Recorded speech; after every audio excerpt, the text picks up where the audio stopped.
بسم اللہ الرحمن الرحیم۔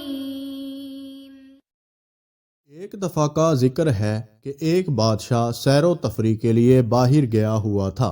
اس بادشاہ کو ایک بچہ نظر آیا۔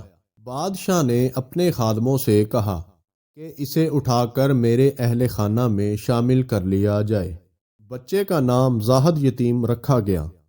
جب وہ جوان ہوا تو اس میں ذہانت و فطانت اور نجابت کے اثار دکھائی دیے۔ بادشاہ نے اس کی تعلیم و تربیت کا عمدہ اہتمام کیا، اپنا قرب بخشا اور محل کے تمام امور میں اسے پیش رکھا۔ ایک دن بادشاہ نے زاہد یتیم کو حکم دیا کہ کمرے میں سے کوئی چیز لے کر آئے۔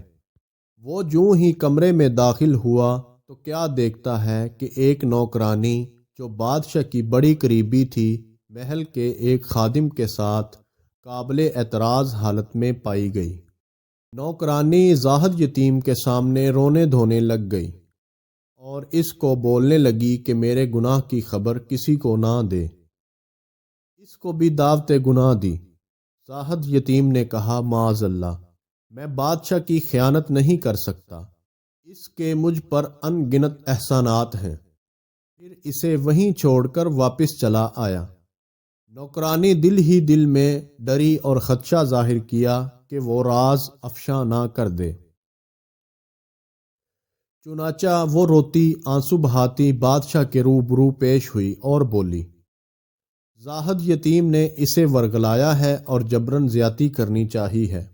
اس پر بادشاہ بڑا غضبناک ہوا اور زاہد کے قتل کا ارادہ کر لیا۔ اس نے اپنے خادموں کے رئیس سے کہا، جو ہی میں کسی کو تیری طرف بھیجوں تم اسے قتل کر دینا، اور زاہد یتیم کو طلب کر لیا اور بولا، فلاں شخص کو جا کر ملو اور فلاں چیز لے آؤ۔ زاہد نے سر تسلیم خم کیا اور چلا گیا۔ وہ ابھی راستے میں ہی تھا کہ اسے کچھ خادم ملے۔ انہوں نے ایک مسئلے میں زاہد کو ثالث بنا لیا۔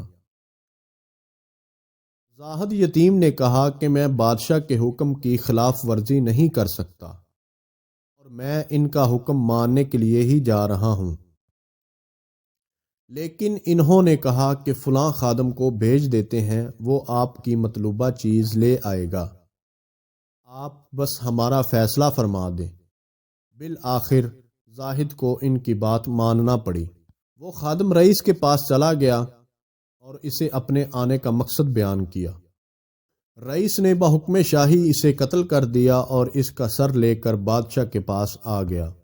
جب بادشاہ نے اس کٹے سر کو دیکھا اور اس کے چہرے سے کپڑا ہٹایا تو وہ کسی اور کا سر تھا۔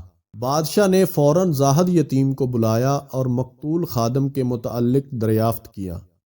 اس پر زاہد نے وہ سارا واقعہ کہہ سنایا تو بادشاہ نے اس سے کہا، کیا تجھے اس خادم کا کوئی گناہ یاد ہے؟ زاہد نے کہا، جی ہاں، اس نے فلاں نوکرانی کے ساتھ منہ کالا کیا تھا اور ان دونوں نے مجھے اللہ کا واسطہ دیا تھا کہ میں ان کی پردہ پوشی کروں۔ جب بادشاہ نے یہ بات سنی تو وہ پرسکون ہو گیا اور نوکرانی کو قتل کرنے کا حکم سنا دیا۔ زاہد کے متعلق اس کا اعتماد اور وثوق اور بھی بہتر ہو گیا۔ اس کہانی سے ہمیں سبق ملا کہ جو لوگ مکر و فریب کر کے اپنے گناہ کسی اور پر ڈال دیتے ہیں تو ان کے ساتھ ایسا ہی ہوتا ہے جیسا وہ دوسروں کے لیے چاہتے ہیں۔